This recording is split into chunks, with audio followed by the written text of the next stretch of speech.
수업을 시작하겠습니다. 전자회로 실험 2학기 첫 수업인데 이번에도 역시 코로나가 문제가 있습니다.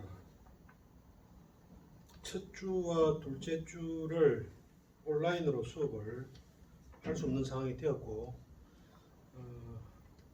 셋째 주, 넷째 주도 아마 온라인이 진행될 것 같아요. 그래서 첫 한 달은 온라인으로 수업을 진행을 하고 상황을 봐서 코로나가 좀 누그러지면은 아마 대면 수업으로 또 진행이 될 수도 있을 겁니다. 그거는 그때 가서 보기로 하고 평가 방법은 1학기 때와 마찬가지로 출석 20, 중간 시험 없습니다. 기말 40, 그 다음에 과제가 지금 우리 온라인으로 보죠. 1학기 때도 해봤지만 온라인으로 과제가 온라인 수업 때는 온라인상으로 과제가 나올 거고 대면 수업이 되면은 실험 결과 레포트가 될 거거든요. 그죠? 그거 두 개를 혼합해서 과제의 비중이 40%가 될 거예요. 이게 1년 과정이기 때문에 교재는 똑같은 걸로 그죠? 1학기 때 썼던 교재를 그대로 사용을 할 겁니다. 자, 2학기 첫 수업은 페이지 챕터 16장입니다. 16장 페이지 207입니다. 207페이지에 있는 내용을 다루고 볼 건데 207페이지에 보면 그림 16-1이 있죠. 이 회로가 뜬금없이 이렇게 그죠? 지금 회로선 지금 주어져 있는데 2학기 때 수업은 전체가 처음부터 끝까지 정폭기에 관련된 내용입니다. 전자회로의 핵심이죠. 근데 그림 16-1을 보면 정폭기가 없어요. 근데 왜 이 회로를 그죠? 지금 여기에 수록해 놨냐면은 우리가 정폭기를 다루기 위해서는 몇 가지 조건들을 알아야 돼요. 어떤 신호를 정폭을 하기 위해서는 반드시 정폭기가 있어야 되죠. 물론 이 회로에서는 정폭기가 빠져 있습니다. 근데 정폭기가 있다고 하더라도 우리가 원하는 대로 그 신호를 정폭할 수 있는 것은 아닙니다. 조건이 부합이 돼야 그죠? 정폭도 가능하거든요. 이 회로는 정폭기가 정폭을 행하기 위해서 필요한 조건들을 수록해 놓은 회로입니다. 그러니까 R2하고 R3, 출력 부분이죠. 거기에 정폭기만 연결되면 바로 정폭기로 동작하는 회로입니다. 정폭기만 빠져있는 겁니다. 바이어스 부분, 그죠? 바이어스 부분, DC 바이어스 부분 한 거죠. 그 다음에 입력측에 보면 교입력이 좀 들어가고 있잖아요. 그죠? 정폭기로서의 조건이 부합되는 그런 회로입니다. 그리고 또 입력측에 보면 저항만 있는 게 아니고 콘덴서가 좀 들어있잖아요. 그죠? 정폭기에서 반드시 이 부분에 C, 이게 C가 지금 만약에 이게 정폭 회로라면은 결합 콘덴서, 그죠? 커플링에 해당되는 콘덴서잖아요. 그죠? 그 역할이 그냥 들어가 있는 게 아니잖아요. 회로상에. 그죠? 반드시 필요한 소자입니다. 그래서 이 그림 16-1을 가지고 정폭기를 다루기에 앞서서 그죠? 바이어스라든지 기본적인 그런 조건들을 우리가 한번 살펴보려고 하는 겁니다. 그리고 지금 그 콘덴서 방금 커플링 콘덴서를 얘기를 했는데 콘덴서가 하는 역할은 뭡니까? 콘덴서가 가지고 있는 용량성을 얘기하면서는 주파수하고 연관이 있잖아요. 주파수에 반비례하는 그죠? 그런 신호 발생기에서 공급되는 입력 신호가 교류시입니다. 교류에 만약에 우리가 원하지 않는 어떤 징유 성분들이 섞여서 그죠?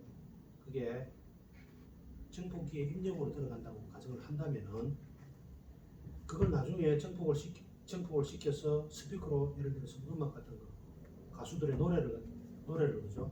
우리가 귀로 듣게 될 때 그 DC 노이즈가 같이 정폭돼서 우리 귀에 들리게 될 겁니다. 그렇다면은 노래가 아니라 아마 그게 노이즈로서 그죠? 굉장히 귀를 그죠? 짜증나게 할 수 있습니다. 콘덴서가 없으면은 그죠? 사람의 기분이 엄청나게 다운될 수 있단 말입니다. 그래서 반드시 이 콘덴서가 이 회로선에서 필요하다 이 말이죠. 이 콘덴서가 하는 역할은 교류 신호의 순수한 교류 입력에 DC 노이즈가 입력으로 들어가면 안 되잖아요, 그죠? 그 부분을 차단시키기 위해서 순수한 교류 입력은 통과시키고 DC 노이즈, 잡음 성분들은 여기서 제거를 시키려고 이 콘덴서를 달아놓은 겁니다. 콘덴서가 없다면은 노이즈도 같이 들어가죠, 그죠? 증폭 입력으로, 그죠? 같이 들어가서 노이즈도 같이 증폭이 됩니다. 그 증폭된 신호가 원래 입력 신호하고 노이즈가 같이 합쳐서 증폭이 돼서 출력이 되죠. 기로 우리가 스피커를 통해서 들릴 거잖아요, 그죠?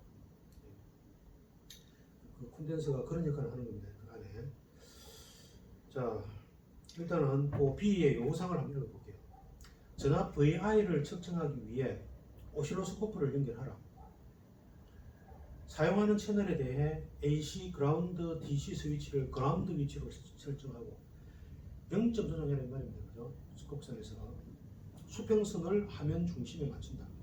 이렇게 되면은 나중에 여러분들이 맞춘 입력 신호를 스코프상에서 확인해 보면은 상하가 대칭되는 거죠.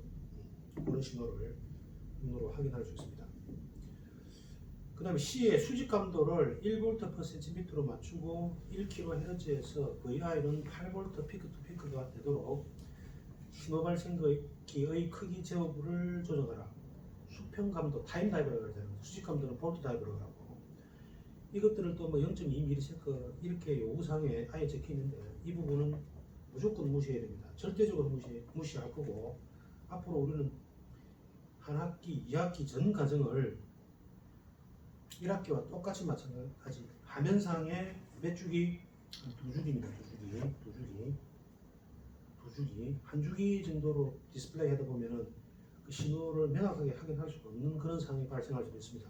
그래서 한 두 주기 정도면은 그 신호가 어떤 형태의 신호인지를 정확한 정보를 알 수가 있고, 그리고 너무 신호의 크기를 작게 해도 디스플레이 시키다 보면은 그게 신호인지 노이즈인지 구분이 안 될 그런 화면에 넘지 않을 정도로 크게 됐죠.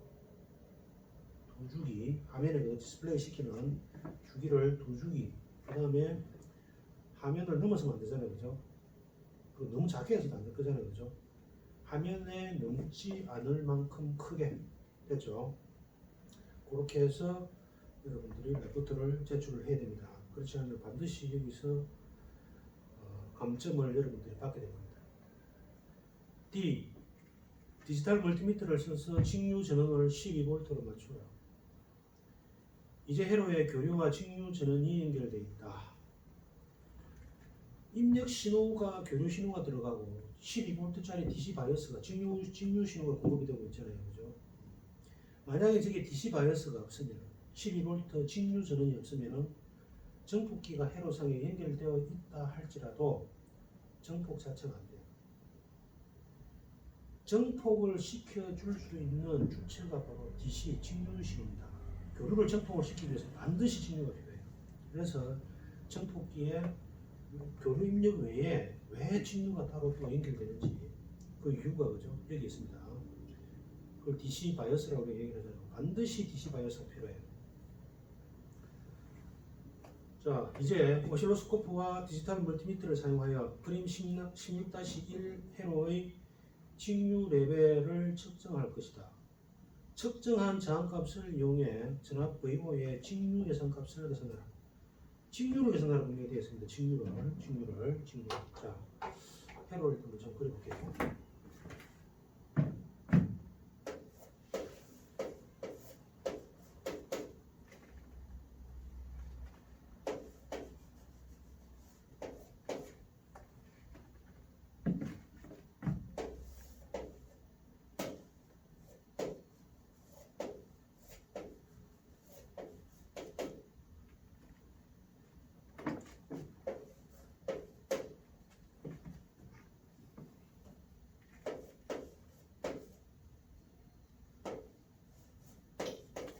실시간 찍읍시다.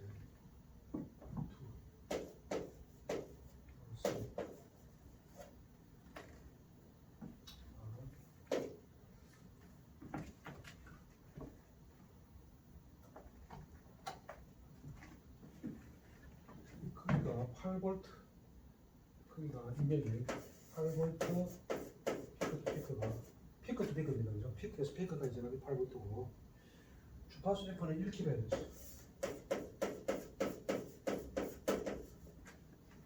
그다음에 R1 장 크기는 1kg. C 용량 0.1마이크로. R2 3.9kg. R3 2kg.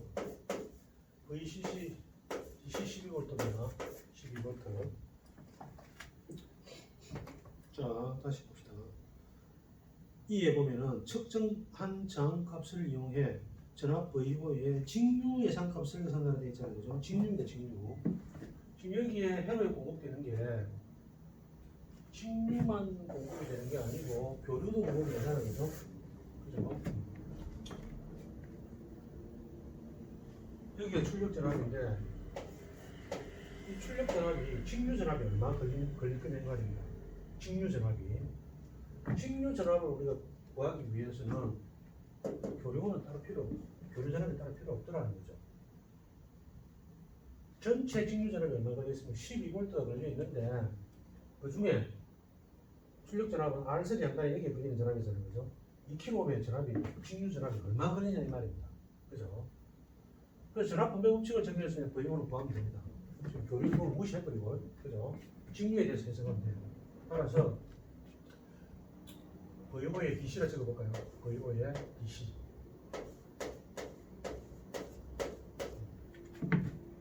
출력 직류 전압입니다. 그죠? 직류 전압. 이 전압 분배 법칙이죠. R2와 R3.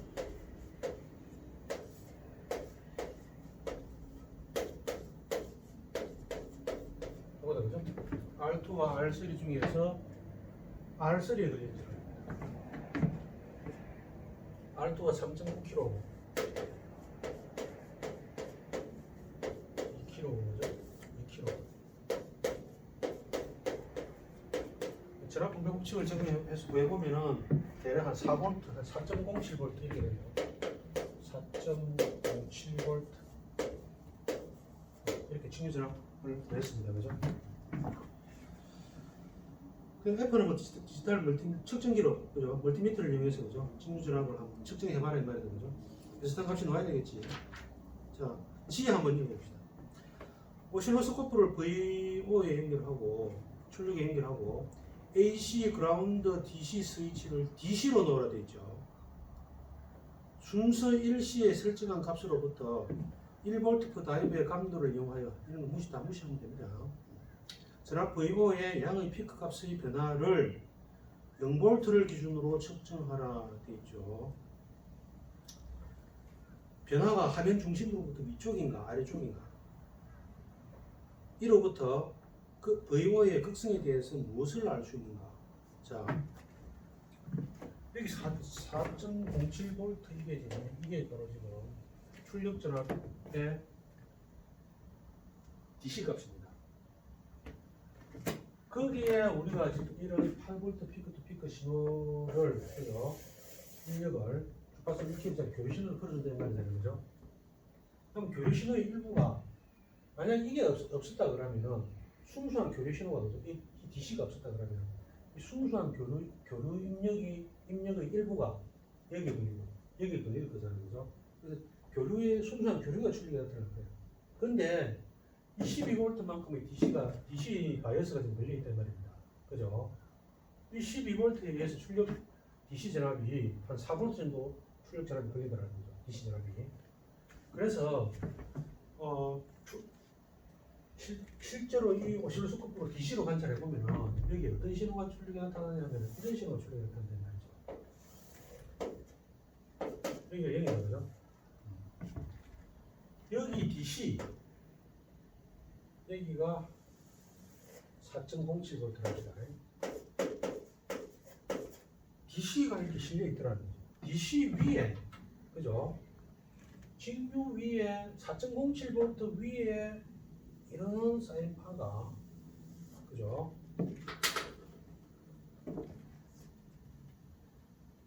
이게 출력 전압입니다. 바이어스가 4V, 0V에서 그죠? 이렇게 만들어지는 게 아니라 4007V DC 바이오스 위에 저렇게 그죠?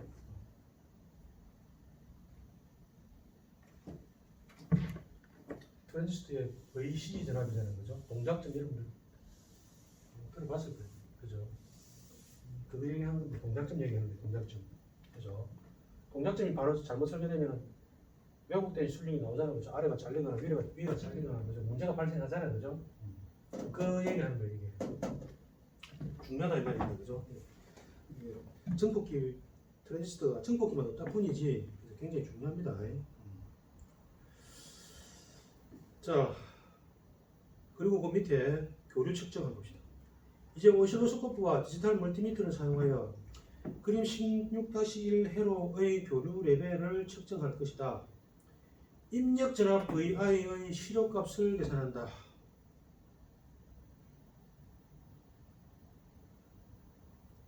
자, 시력하고 이런 것도 여러분이 다 알고 있죠. 지금 이런 사이파가 지금 그죠? 8V 피크 투 피크니까 여기가 4V고 여기가 마이너스 4V다, 그죠? 피크 투 피크 전압 요 볼트가 요 전압이 8V란 말입니다. 지금 이걸 VPP라고 그러죠, 그죠? VPP가 8V란 말이에요. 피크에서 피크 투 전압이 8V란 말입니다. 지금 그죠? 주파수는 1kHz 이런 신호란 말입니다. 그럼 여기 4가 의미하는 게 뭔데? 이 4가 이걸 진폭이라 그러고 최대값이라 그러잖아요, 그죠? 그죠? 이거는 VM을 최대값을 합니다. VM, 그죠? 근데 지금 입력 전압의 시료값을 구하라 그랬잖아요, 그죠? VI의 RMS를 합시다, 시료값을. 시료값과 최대값의 관계를 루트 2배 관계 있잖아요, 그죠? 루트 2분의 최대값 VP 이렇게 해도 되고, VPP면은 VP는 요거잖아요, 그죠? VPP는 2배예요, 2배. VPM, 그죠? 그럼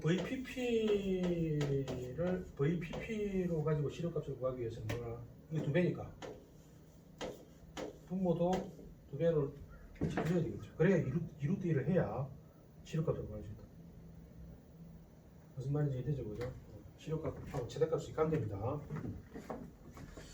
자, 그렇게 해서 구해보니까 이게 루트 2분의 4인데, 그죠? 이 크기가 2.83V인데, 그 시료값이 이게 계산해 보면은 2.83V 이렇게 나옵니다. 2.83V 됐죠? 자, 시료값을 구했습니다. 이렇게 입력의 시료값을 구했어요. 자, I 부분 읽어볼게요. 측정된 저항값을 이용해 1kHz에서 그림 16-1 회로의 VO 시료값의 예산, 그러니까 왜 입력의 시료값을 구했냐면 출력의 시료값을 구하기 위해서, 그죠? 출력의 시료값을 알기 위해서는 입력의 시료값을 알아야 되는 거잖아요, 그죠? 그지? 그래서 지금 입력의 시료값을 구한 겁니다. 계산하라. 계산을 위해서는 커패시터의 리액턴스를 결정하고 저항성 소자와 리액턴스 소자의 벡터 관계를 사용해야 함을 주지하라. 교류 해석을 하기 위해서는 12V 전원은 0V로 놓을 수 있다. 그래서 우리가 지금 교류 신호에 대한 출력 값을 좀 구하려고 하는 겁니다. 그럼 직류원은 필요 없다 이 말이잖아요, 그죠? 그래서 12V 전원을 0V로 둬버리면은 위에 R2 부분에 R2를 접지로 한번 잡아보세요. 0V로 둔다고 하면 접지를 말이잖아요, 그죠? 그러면 R2하고 R3 회로가 병렬 연결된 회로 우리가 간주할 수 있다는 말입니다. 그러니까 이 회로 있잖아요, 그죠? 이 회로에 지금 이 교류의 시료값을 구하라 이 말이잖아요, 그죠? 그죠? 출력주랑 시료값을 구하라 이 말이잖아요. 시료값은 DC하고 상관없잖아요, 그죠? 그래서 이 교류 신호의 출력의 시료값을 구하기 위해서는 이 직류 부분을 접지로 가져간다. 직류를 0으로, DC전을 0으로 가져간다 이 말은 접지로 가져간다 이 말이잖아요, 그죠? 이걸 0으로 두고 나니까 이 자리하고 이 자리가 같은 자리가 된다는 말입니다. 그럼 R2 어디로 내려보면 R2하고 R3가 병렬 모양이잖아요, 그죠? 이렇게 되더라는 거죠. 이렇게 회로가 해석이 되더라는 거죠. 그죠?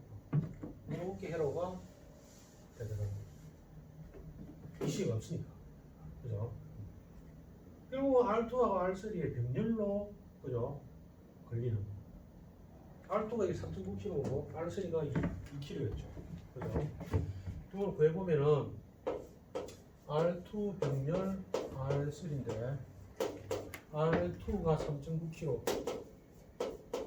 R3가 2kg였죠. 분모를 더 혼자를 곱하면 되잖아요. 그죠? 계산해보면은 이게 얼마가 나오냐면은, 1.3kg 이렇게 나와요. 1.3kg.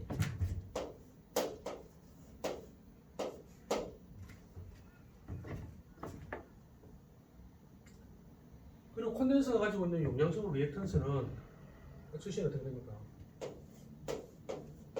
오메가 10분의 1이잖아요. 그죠? 오메가 10분의 1. 2파이 F 10분의 1이잖아요. 그죠?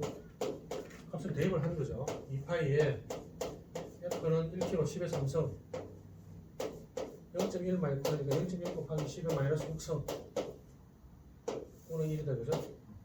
이렇게 해서 계산해 보니까 이게 대략 한 1.59kg 이렇게 돼요. 이게 1.59kg. 얼마나 크게 나옵니다.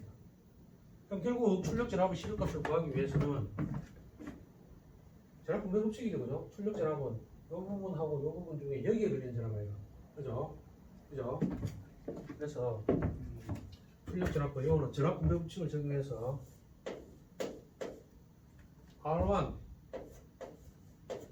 콘덴서 밀상이 90도 내리잖아요. 그죠? 마이너스 J고 XC입니다. 그죠? 요거와 그 다음에 R2, R3 병렬 중에 어디에 걸리는 전압? R2, R3 병렬에 걸리는 전압이 됩니다.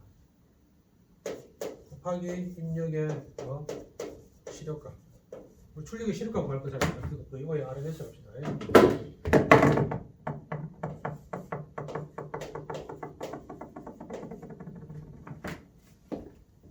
이거의 RMS를 구하기 위해서,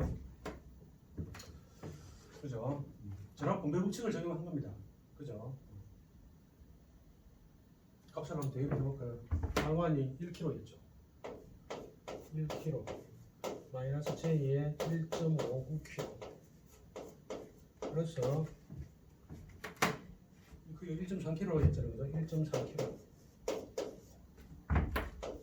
분자 1.3kg 곱하기 시력값이 2.83% 있잖아요. 그죠? 이건 2.3kg네. 그죠? 실수부가 2.3kg. 그죠? 2.3kg 다 찍을까요? 없애버리고 2.3kg.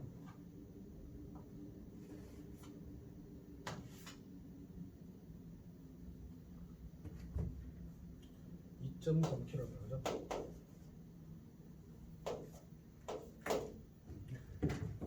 부모 문제 키로가 있으면 다 약분해버리죠. 계산하기 불편하니까. 근데 여기 보면은 그죠? 유리화를 하기도 하고 실수하라 그러는데, 그죠? 이걸 유리화시키기 위해서는 켤레 복소수, 봉익복소수라고 하잖아요. 그죠? 그걸 곱해야 되겠죠. 그래서 2.3 마이너스 J에 1.59에 여기에 그죠? 공익복소수가 그죠? 2.3 플러스 J에 1.5 곱하는 거잖아요. 그죠? 1.3, 2.83 곱해야 되는 거죠. 1.3, 2.83에다가 1.3 곱하기 2.83에다가 그죠? 2.3 분모에 곱해서 분자에 곱해줘야 됩니다. 그죠?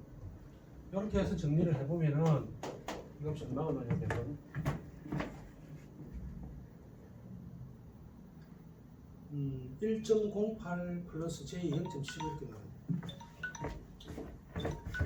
1.08 플러스 J의 0.7